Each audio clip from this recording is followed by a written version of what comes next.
Abaririmbyi abarongora ibyo guhimbaza no gutazira, abacuraranzi, abahinyanyuzi b'iby'amajwi n'abantu badasanzwe mu buzima bw'indirimbo mpimbazamana, n'abantu badasanzwe mu buzima bw'ishengero, n'abantu badasanzwe mu buzima bw'igihugu.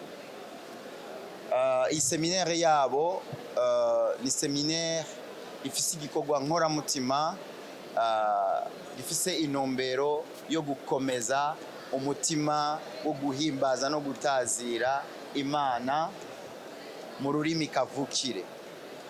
By'ukuri iki gihugu cyacu gifise ingabire nyinshi cyangwa impano nyinshi, haba mu bato, mu bakiri bato no mu bakuze.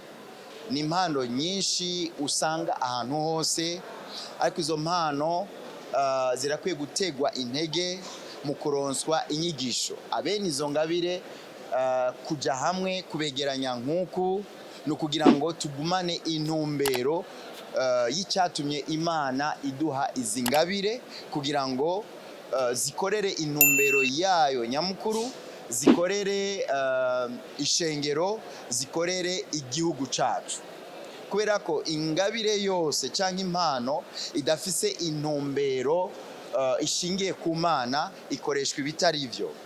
Nico gituma isabukuru Burundi himbaza icishiraho iki gisata c'inyigisho ku baririmbyi, ku banyamuziki n'abahinyanyuzi by'amajwi, abo twita abasonorisateur, kugira ngo nabo umutima wo guhimbaza no gutazira useruke canke ugaragare mu byo bakora, byaba iby'ubuhinga bijanye n'amajwi, gucuranga canke ibya sonorisation.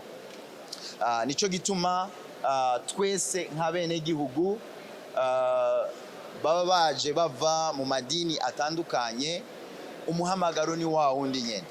Imana ihamagarira iri hanga guhaguruka kuyihimbaza, kubera ko ihanga ryose ryaremwe n'Imana. Uburundi ni bumwe mu mahanga Imana yaremye kugira ngo ayo mahanga ahimbaze Imana. Muri iki gihe rero intumbero y'iri sabukuru Burundi himbaza ni ukugira ngo ijwi ry'uwuhimbaza risamirane muri iki gihugu. Kubera iki?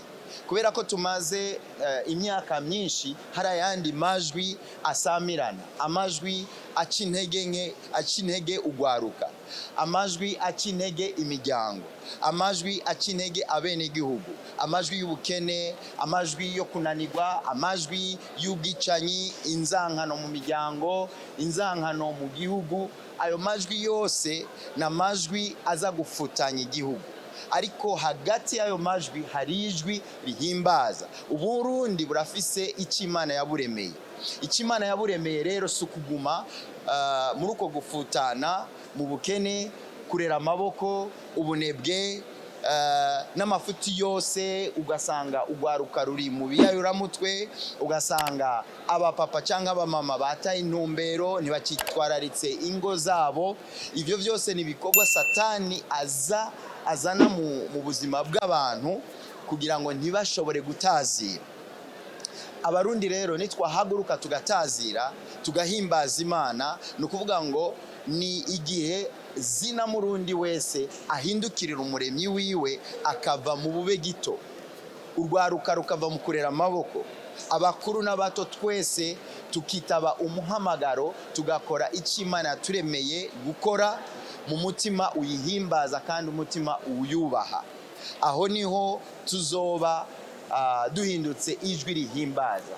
Intumbero rero y'iri sabukuru Burundi himbaza nakamo dutera umwenegihugu wese, abakuru n'abato, amadini yose, ngo ahindukirire umuremyi wayo maze Uburundi tubone busayangana, Uburundi tubone bwubakitse, amazina murundi wese atangure kwishimira igihugu ciwe, hanyuma amahanga nayo atangure kuza yisuka avuga ngo hari ubwiza bw'Imana mu Burundi, ntihacumvikana intambara, ntikicumvikana nk'igihugu gikenye inyuma y'ibindi, ariko ni igihugu gihagaze cifise kandi gifise icyo amahanga yose akeneye.